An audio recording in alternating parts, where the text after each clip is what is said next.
Four.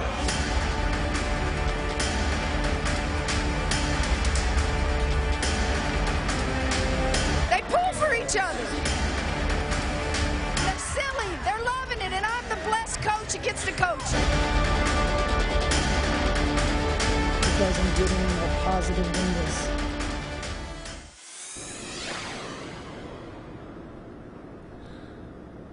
Hey there, and good evening to you. Welcome live outside Amalie Arena, site of the women's Final Four, where the Baylor Lady Bears doing battle tomorrow against the Oregon Ducks, just 2 wins away from the program's 3rd national title. Lots going on here in Tampa this week. Not only tomorrow's game against the Ducks, but should the Lady Bears win, they could be here up until Sunday. Of course, we'll have you covered every step of the way.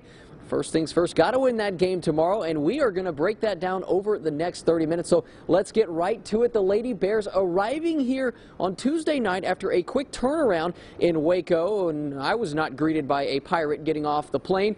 But then again, I don't know what I did to deserve that. The Lady Bears, though, did, enjoying the moment. And now, whether you're one of the members of the Fierce Five who's 1 for 1 on coming to Final Fours, or you're Lauren Cox or Kalani Brown that's battled their entire careers to get to this point, this is an amazing opportunity, one they want to make sure they absorb, but also know that there's a lot of work to do. I think you want to make sure your kids enjoy all the extra that goes on at the Final Four. Make sure that you take it all in, and then when it's time to work, it's time to work. And our kids have been really good at that this year. We really do take each game one game at a time. You don't take any opponent lightly, because you know you're going to get their best game. So it's just same thing for here. You're on the biggest stage, so you just got to just take it all in, and you know, just feel blessed. Taking it all in is exactly what the Lady Bears have been able to do. Anywhere you go around Tampa, obviously the arena, the signage is up. There's signs from the street, there's signs hanging from the street posts. There is no mistaking where you are and what is at stake for these Baylor Lady Bears, getting their first chance to walk through the arena, getting to walk out there on that floor that they're going to play on tomorrow with a chance to advance to the national championship game. A surreal feeling for these Lady Bears. We're really happy. It's a huge blessing to be here. We're super excited, really focused on the game, and just ready to play. It's so much fun, you know, being on the Final Four floor. It's just, you know, fun. It's a dream come true, something you kind of, you know, prepare for all your life. The minute I walked in, I was just in awe about it all. Just to see Final Four written everywhere, your school logo everywhere. It was a good feeling. Yeah, so Lady Bears get one more shoot around tomorrow at Amalie to get their sight lines ready for tomorrow's 6 o'clock Central Time tip. Well, I'm out here in Tampa. Mandy Knight holding it down back in the studio. Mandy, you got something on what makes this Lady Bear team different than any other. Thanks, Mel. Well, you're absolutely correct. Well, as we know, the Lady Bears, the roster is much different than it was last season, with many new additions and players taking over new roles, and the team's ability to overcome adversity has contributed to their success. Now we'll take a look at 2 different situations the team conquered with a vengeance. The Lady Bears are no stranger to adversity. After losing Alexis Morris last summer, making LSU senior transfer Chloe Jackson the new point guard, she embraced her new role and ran with it, leading the team to the Final Four. Guys, we're in the Final Four, and we don't have a true point guard. So imagine starting your season anticipating that you're going to have this great point guard, and you have to or anticipate you got to get rid of your quarterback in football, and you've got to take a wide receiver and you got to put them at quarterback, and that's what we had to do. And I just think the experience that she has had collegiately helped her. She doesn't get too high, she doesn't get too low.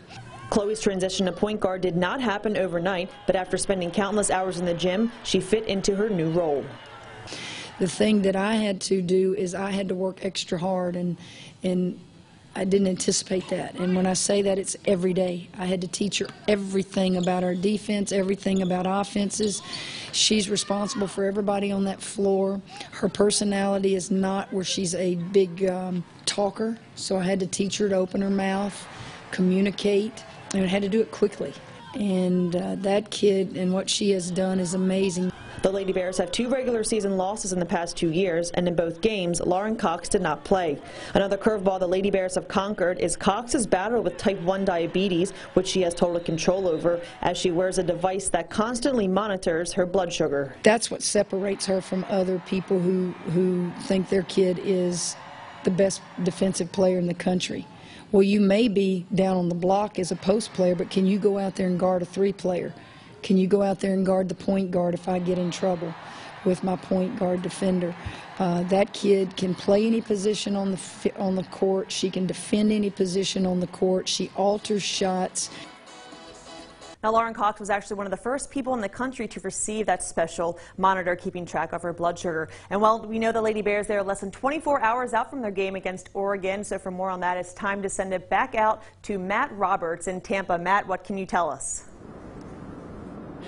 Yeah, thanks, Mandy. Well, if you can't be here in beautiful Tampa, sorry if I'm making you a little bit jealous, we have a solution for you. Tomorrow, KWKT Fox 44, we are hosting a watch party at the Dancing Bear Pub over on Baylor's campus. A great place to watch the game with friends. It's at 1117 Spate Avenue.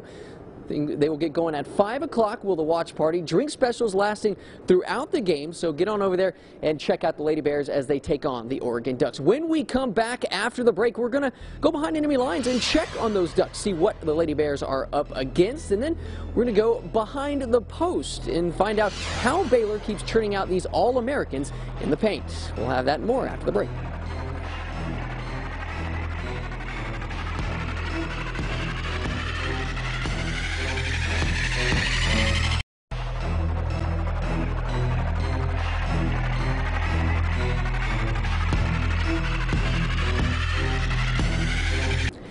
How about that ride in? A view from the airplane flying into Tampa this afternoon. The Lady Bears getting set to take on the Oregon Ducks tomorrow. The Ducks, a team that's not really familiar seeing the Gulf of Mexico, coming from the great Northwest, coming in to take on these Lady Bears. And for a look at the Lady Bears, let's head out to the West Coast. So just who are these Oregon Ducks? Well, they are first-timers in the women's Final Four, but make no mistake, they aren't here by accident. The Ducks are headed down to Tampa with a 33-4 record. Their 4 losses all coming to teams that played in the tournament. Michigan State, UCLA, Oregon State, and just like Baylor, the Ducks also have a loss at the hands of Stanford. Oregon got to this point by taking down Portland State, Indiana, South Dakota State, and top-seeded Mississippi State, who they did beat twice this season.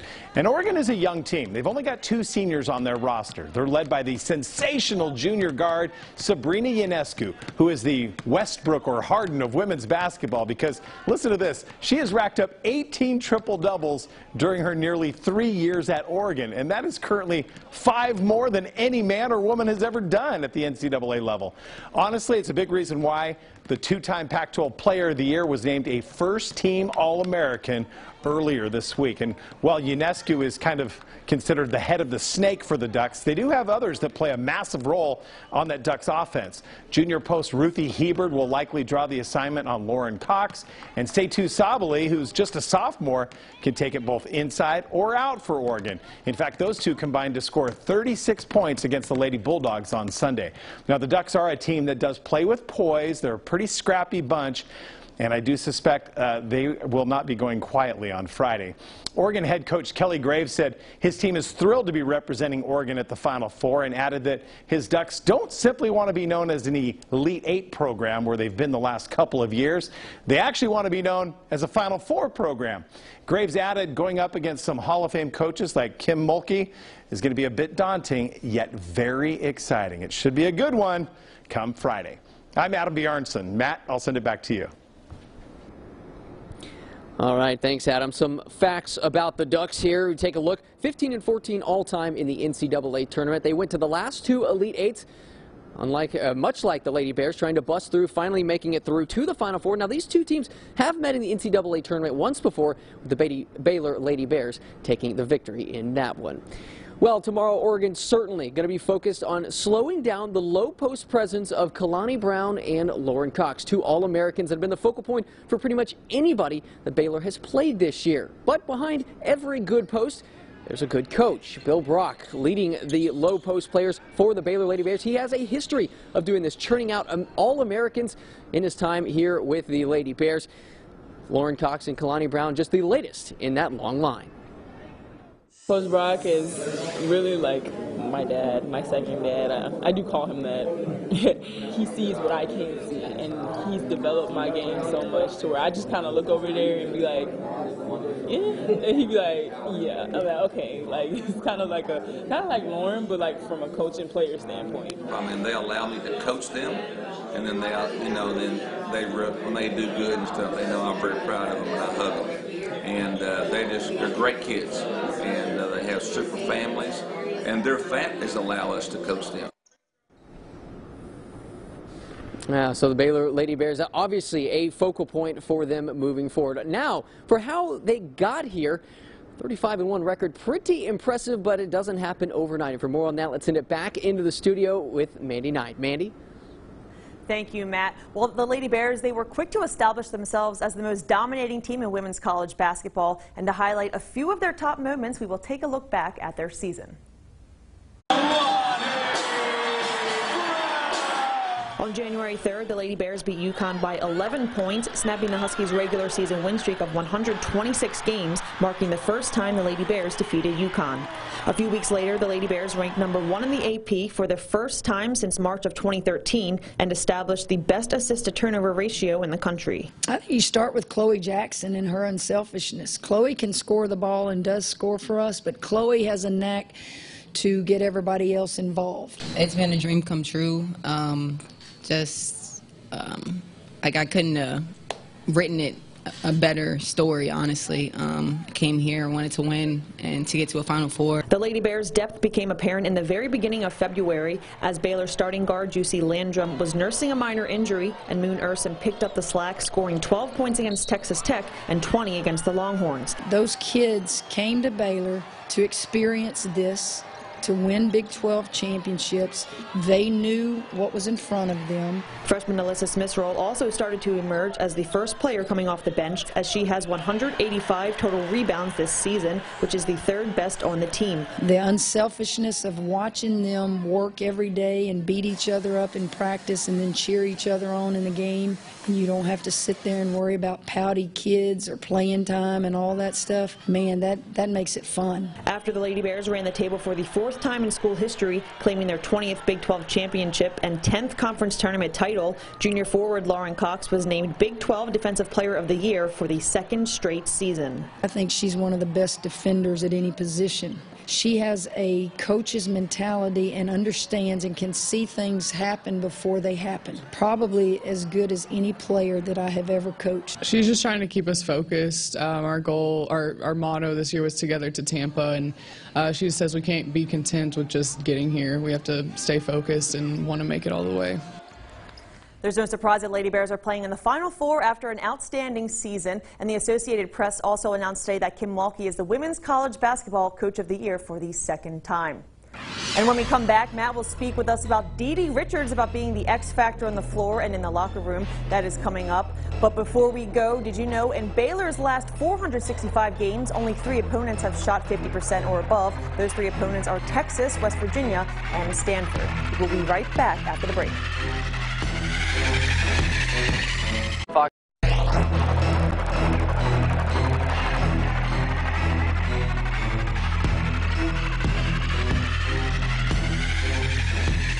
So happy for those seniors. I am so happy for those players, and I'm happy for Baylor University. I'm happy for Baylor University. Plaster that on the front page of every national newspaper. It doesn't get any more positive than this. Coach Mulkey, one of Baylor's biggest supporters, also a big supporter of her combo guard, Dee Richards, who has really provided a spark for the Lady Bears both on the court and off the court. Knowing her place, that's just as important as any other on this team. Class clown, spark plug, model. In order to be 35-1, you must possess that killer instinct. The Lady Bears have shown they definitely have that. They also have an ability to know when to pull back on the throttle. Coach Mulkey, she does a good job of just obviously telling us this is a business trip, obviously, but just take it all in, have fun. That effort spearheaded by sophomore Dee Richards. If I see people are down or, everybody's tired, I feel like I have to be the one to wake everybody up or make somebody laugh, so I definitely take that as a responsibility. It just lightens things for us. I mean, if we're stressed out or we're focusing too much, then she just, it could be one word she says and it's just everybody starts laughing. But being the veteran on the team, she definitely knows how to read the room. I kind of know my lane. I know whenever Mulkey is real serious and there's no going back. So I look and I'm like, okay, let me not do nothing. The other day she was talking to someone and Jim was like, say this, and I'm like, no, Mulkey seems kind of heated. I'm gonna let her have it. With just 2 more wins here in Tampa, there could be even more bits on the horizon for Dee Richards. You tell him, Mulkey. That's definitely my first thing, because my voice is kind of monotone. I think that's really what makes people laugh, is my voice is so straight, and so they don't know if I'm playing or not, but I'm playing most of the time. Dee coming off the Greensboro Regional, where she scored over 20 points a game. Almost done here on Chasing a Championship. When we come back, it's prediction time, how we see this weekend playing out. But before you go, did you know that the last time 2 teams from the state of Texas made the men's and women's Final Four was 2003? That time, Texas sent both their men's and women's team. The last time the Big 12 had 2 teams in the men's and women's Final Four was 2012. Of course, the Baylor Lady Bears and the Kansas Jayhawks. We'll be right back after the break.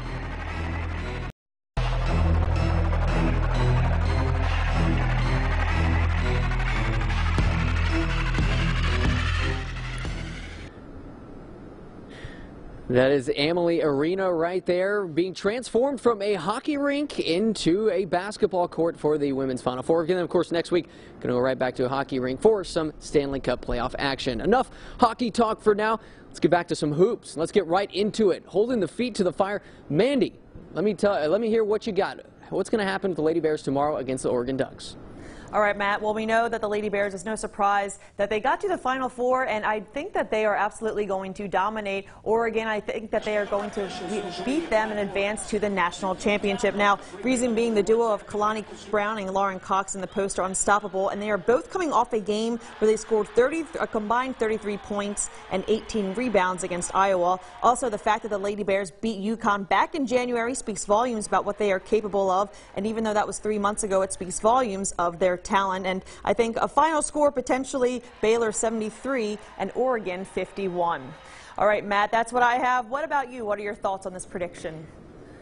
All right, going with the score prediction. I like that. I feel like this is going to be a close game early, like we've seen the last several weeks. Baylor's going to go on one of those big runs, 20-0, 25-2. That's really kind of the haymaker that's knocked the other teams out. So I feel like it's to be close early against Oregon, but they'll get a comfortable win.